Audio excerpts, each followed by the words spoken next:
Hi friends, welcome back to my channel. ഇന്നത്തെ നമ്മുടെ recipe beef അച്ചാറാണ്. വളരെ ടേസ്റ്റിയായി നമുക്കൊരു ബീഫ് അച്ചാർ എങ്ങനെ തയ്യാറാക്കാമെന്ന് നോക്കാം. അപ്പോൾ വളരെ കാലം കേടുകൂടെ നമുക്ക് എങ്ങനെ ഒരു ബീഫ് അച്ചാർ തയ്യാറാക്കാമെന്ന് നോക്കാം. അപ്പോൾ ചാനൽ സബ്സ്ക്രൈബ് ചെയ്യാത്തവരാണെങ്കിൽ ഒന്ന് സബ്സ്ക്രൈബ് സപ്പോർട്ട് ചെയ്യണം. അതുപോലെ തന്നെ ലൈക്ക് ചെയ്യാനും ഷെയർ ചെയ്യാനും മറക്കല്ലേ. അപ്പോൾ ഇതാ നമുക്ക് വീഡിയോയിലോട്ട് പോകാം. നമ്മൾ ബീഫൊക്കെ ഒന്ന് കഴുകി വൃത്തിയാക്കി എടുത്തിട്ടുണ്ട്. അതിലേക്ക് നമ്മൾ ചേർത്ത് കൊടുക്കുന്നത് 1 സ്പൂൺ മുളക് പൊടി, 1/2 സ്പൂൺ മഞ്ഞൾപ്പൊടി, ആവശ്യത്തിന് ഉപ്പുകൂടെ ചേർത്ത് കൊടുത്തിട്ടുണ്ട്. എന്നിട്ട് ഇത് നന്നായിട്ടൊന്ന് മിക്സ് ചെയ്തെടുക്കണം. അപ്പോൾ ഇതാ നന്നായിട്ട് മിക്സ് ചെയ്തെടുത്തിട്ടുണ്ട്. ഒരു 6 വിസിൽ വരുന്നവരെ നമുക്കൊന്ന് വേവിച്ചെടുക്കണം. ഒരു 1/4 ഭാഗം വേവ് ആവണം നമ്മുടെ ബീഫ്. അപ്പോൾ ഇതാ നമ്മുടെ ബീഫൊക്കെ നന്നായിട്ട് വെന്ത് വന്നിട്ടുണ്ട്. നന്നായിട്ടല്ല, ഒരു 1/4 ഭാഗം വെന്ത് വന്നിട്ടുണ്ട്. ഇനി നമുക്കിതിൻ്റെ വെള്ളമൊക്കെ കളഞ്ഞ് നമുക്കിതൊന്ന് ഫ്രൈ ചെയ്തെടുക്കണം. ഒട്ടും വെള്ളത്തിൻ്റെ അംശം പാടില്ല. അപ്പോൾ ഇതാ നമ്മൾ ഫ്രൈ ചെയ്യാനുള്ള ഒരു പാത്രം വെച്ച് കൊടുത്തിട്ടുണ്ട്. അതിലേക്ക് എണ്ണ ഒഴിച്ച് കൊടുക്കുന്നുണ്ട്. അപ്പോൾ എണ്ണ നന്നായിട്ട് ചൂടായി വന്നതിന് ശേഷം നമുക്ക് ഈ ബീഫെല്ലാം ഒന്ന് ഫ്രൈ ചെയ്തെടുക്കണം. അപ്പോൾ നമ്മൾ വേവിച്ചെടുത്ത ബീഫ് നമുക്ക് ഈ എണ്ണയിലോട്ട് ഇട്ട് കൊടുക്കാം.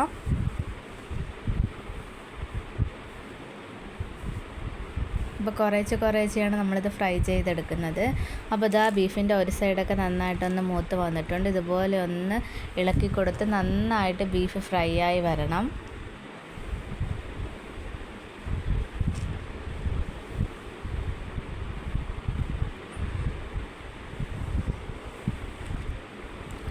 അപ്പോൾ ഇതാ നന്നായിട്ട് ഫ്രൈ ആയി വന്നിട്ടുണ്ട്. ഇനി നമുക്കിത് എണ്ണയിൽ നിന്നൊന്ന് കോരി മാറ്റി കൊടുക്കാം.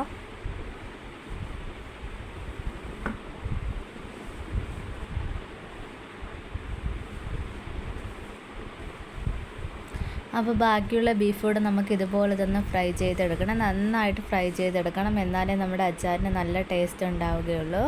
കുറച്ച് നാളൊക്കെ നമുക്കത് കേടുകൂടാതെയൊക്കെ സൂക്ഷിക്കാൻ പറ്റത്തുള്ളൂ.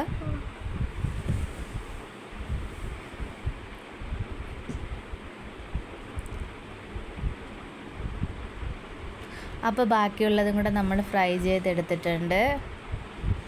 അപ്പോൾ ഇതാ നമ്മുടെ എല്ലാ ബീഫും നമ്മളൊന്ന് ഫ്രൈ ചെയ്തെടുത്തിട്ടുണ്ട്. ഇനി നമുക്ക് എങ്ങനെയാണ് അച്ചാർ തയ്യാറാക്കുന്നതെന്ന് നോക്കാം. അപ്പോൾ ഇതാ ഒരു പാത്രം വെച്ച് കൊടുത്തിട്ടുണ്ട്. അതിലേക്ക് നേരത്തെ നമ്മൾ ബീഫ് ഫ്രൈ ചെയ്തെടുത്ത എണ്ണയാണ് ഒഴിച്ചു കൊടുക്കുന്നത്. അതിൻ്റെ ആ ഒരു കരിഞ്ഞ അതെല്ലാം ഒന്ന് മാറ്റിയിട്ട് അത് നല്ല തെളിഞ്ഞ എണ്ണയാണ് നമ്മൾ ചേർത്ത് കൊടുക്കുന്നത്. ഇനി നമുക്കതിലേക്ക് കടുക് ഇട്ട് കൊടുക്കാം.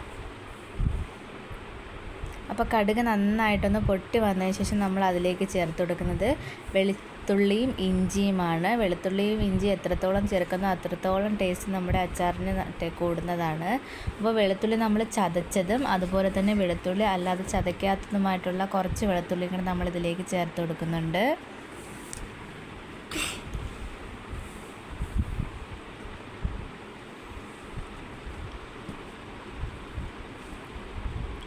അപ്പോൾ വെളുത്തുള്ളി ചേർത്ത് നമുക്കിത് നന്നായിട്ടൊന്ന് ഇളക്കി കൊടുക്കാം.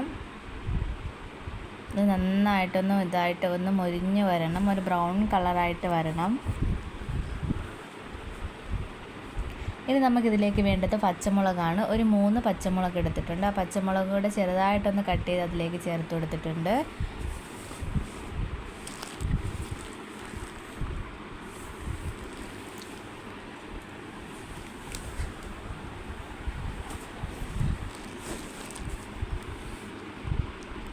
ഇനി നമുക്കിതിലേക്ക് കുറച്ച് കറിവേപ്പില കൂടി ഇട്ട് കൊടുക്കാം. എന്നിട്ട് നന്നായിട്ടൊന്ന് ഇളക്കി കൊടുക്കണം. ഒരു മീഡിയം ഫ്ലെയിമിൽ വെച്ചാണ് നമ്മളിതൊന്ന് കുക്ക് ചെയ്തെടുക്കാൻ. അപ്പോൾ നമ്മുടെ വെളുത്തുള്ളി ഏകദേശം ഒന്ന് വഴണ്ട് വന്നിട്ടുണ്ട്. ഇനി നമുക്കതിലേക്ക് ഇഞ്ചി കൂടി ചേർത്ത് കൊടുക്കാം. അപ്പോൾ അതാ ചതച്ച് വെച്ചിരിക്കുന്ന ഇഞ്ചി കൂടെ നമ്മൾ ചേർത്ത് കൊടുത്തിട്ടുണ്ട്. എന്നിട്ട് നന്നായിട്ടൊന്ന് ഇളക്കി കൊടുക്കാം. ഈ ഇഞ്ചിയും വെളുത്തുള്ളിയും പച്ചമുളകൊക്കെ നന്നായിട്ടൊന്ന് മൂത്ത് വരണം. മൂത്ത് വന്നതിന് ശേഷമാണ് നമ്മളിതിലേക്ക് മസാലകൾ ചേർത്ത് കൊടുക്കുന്നത്.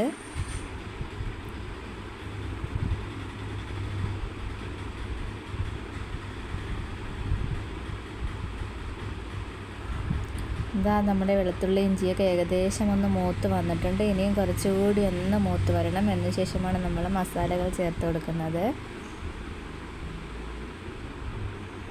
അപ്പോൾ അതാ നന്നായിട്ടൊന്ന് നമ്മുടെ ഇഞ്ചിയും വെളുത്തുള്ളിയൊക്കെ മൂത്ത് വന്നിട്ടുണ്ട്. എണ്ണയൊക്കെ ഒന്ന് തെളിഞ്ഞ് വന്നിട്ടുണ്ട്. ഇനി നമുക്കിതിലേക്ക് വേണ്ടിയുള്ള പൊടികൾ ചേർത്ത് കൊടുക്കാം. 1 സ്പൂൺ മഞ്ഞൾപ്പൊടി ചേർത്ത് കൊടുക്കുന്നുണ്ട്. ഒരു 1.5 സ്പൂൺ മഞ്ഞൾപ്പൊടി നമ്മൾ ചേർത്ത് കൊടുത്തിട്ടുണ്ട്. ഇനി ഇതിലേക്ക് നമ്മൾ മുളക് പൊടി ചേർത്ത് കൊടുക്കുന്നില്ല, കാശ്മീരി ചില്ലിയാണ് ചേർത്ത് കൊടുക്കുന്നത്. ഒരു 100 ഗ്രാമിൻ്റെ ഒരു പാക്കറ്റ് കാശ്മീരി ചില്ലി നമ്മളിതിലേക്ക് ചേർത്ത് കൊടുത്തിട്ടുണ്ട്. മുളക് പൊടി നമ്മൾ മുമ്പേ ബീഫ് ഒന്ന് വേവിച്ചെടുത്തപ്പോൾ നമ്മൾ അതിലേക്ക് ചേർത്ത് കൊടുത്തിട്ടുണ്ടായിരുന്നു. ഇനി ഇതിലേക്ക് നമ്മൾ ചേർത്ത് കൊടുക്കുന്നത് കുരുമുളക് പൊടിയാണ്. 1 സ്പൂണാണ് ഞാനിവിടെ ചേർത്ത് കൊടുത്തത്. എരിക്ക് ആവശ്യത്തിന് നമുക്ക് ചേർത്ത് കൊടുക്കാവുന്നതാണ്. ഇനി നമുക്ക് 1 സ്പൂൺ മസാലപ്പൊടിയും കൂടെ ചേർത്ത് കൊടുക്കാം.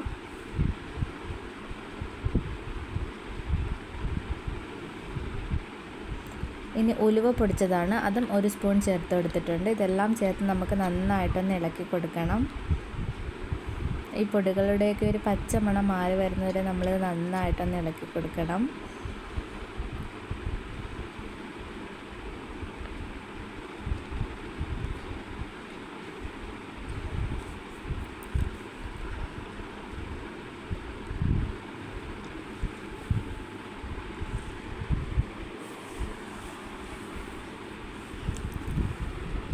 ഇനി നമുക്കിതിലേക്ക് ചേർത്ത് കൊടുക്കാനുള്ളത് കായപ്പൊടിയാണ്. അപ്പോൾ ഇതാ കായപ്പൊടിയും കൂടെ ചേർത്ത് കൊടുക്കുന്നുണ്ട്.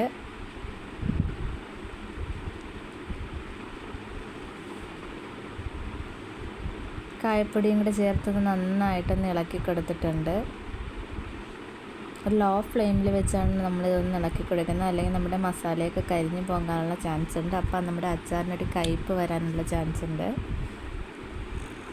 അപ്പോൾ ഇതാ നമ്മുടെ മസാലയൊക്കെ നന്നായിട്ടൊന്ന് തിളച്ച് വരുമ്പോൾ നമുക്കതിലേക്ക് വിനാഗിരി കൂടി ചേർത്ത് കൊടുക്കാം. നമ്മൾ ഇതിലൊട്ടും തന്നെ വെള്ളം ചേർത്ത് കൊടുക്കുന്നില്ല. നമുക്ക് കുറച്ച് ദിവസം നമുക്ക് കേടുകൂടാതെ സൂക്ഷിക്കാൻ വേണ്ടിയാണ് നമ്മളിത് തയ്യാറാക്കുന്നത്. അപ്പോൾ നമുക്ക് ഒട്ടും തന്നെ വെള്ളത്തിൻ്റെ അംശം നമ്മുടെ അച്ചാറിൽ ഉണ്ടാവാനേ പാടില്ല. അതുകൊണ്ട് തന്നെ നമ്മൾ വിനാഗിരിയാണ് ഇതിലേക്ക് ചേർത്ത് കൊടുക്കുന്നത്. വിനാഗിരി മാത്രമാണ് നമ്മളിതിലേക്ക് ചേർത്ത് കൊടുത്തിട്ടുള്ളത്, വെള്ളമൊന്നും ചേർത്ത് കൊടുക്കുന്നില്ല. ഇനി നമുക്ക് ആവശ്യത്തിനുള്ള ഉപ്പ് കൂടെ ഇതിലേക്ക് ചേർത്ത് കൊടുക്കാം. നമ്മൾ ബീഫിൽ അത്യാവശ്യം ഉപ്പ് ഇട്ട് കൊടുത്തിട്ടുണ്ട്. നമ്മുടെ ഈ ചാറിലും കൂടെ ഉപ്പിന് വേണ്ടി നമ്മൾ ഉപ്പ് ചേർത്ത് കൊടുത്തിട്ടുണ്ട്. ഇനി നന്നായിട്ടൊന്ന് ഇളക്കി കൊടുത്തതിന് ശേഷം നമ്മൾ ഫ്രൈ ചെയ്ത് വെച്ചിരിക്കുന്ന ബീഫ് കൂടി ഇതിലേക്ക് ഇട്ട് കൊടുക്കുന്നുണ്ട്. അപ്പോൾ ഇതാ ബീഫ് നമ്മൾ ഇട്ട് കൊടുത്തിട്ട് നന്നായിട്ടൊന്ന് ഇളക്കി കൊടുക്കാം. ഈ മസാലയെല്ലാം നമ്മുടെ ബീഫിൽ നന്നായിട്ടൊന്ന് പിടിച്ച് വരുന്നവരെ നമുക്കിതൊന്ന് ഇളക്കി കൊടുക്കണം.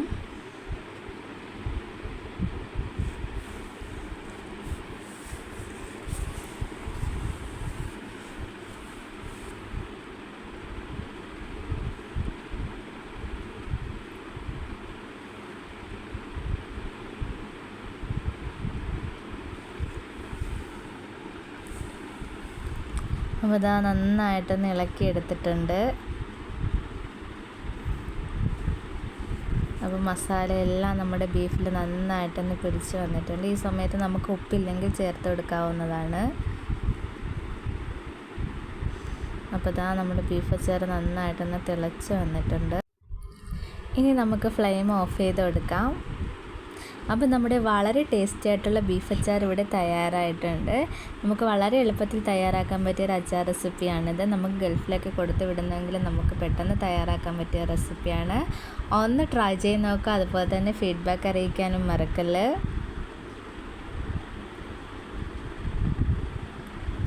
ഇതുപോലുള്ള ഈസി റെസിപ്പിയുമായിട്ട് ഇനിയും കാണുന്നവരെ bye and thank for watching.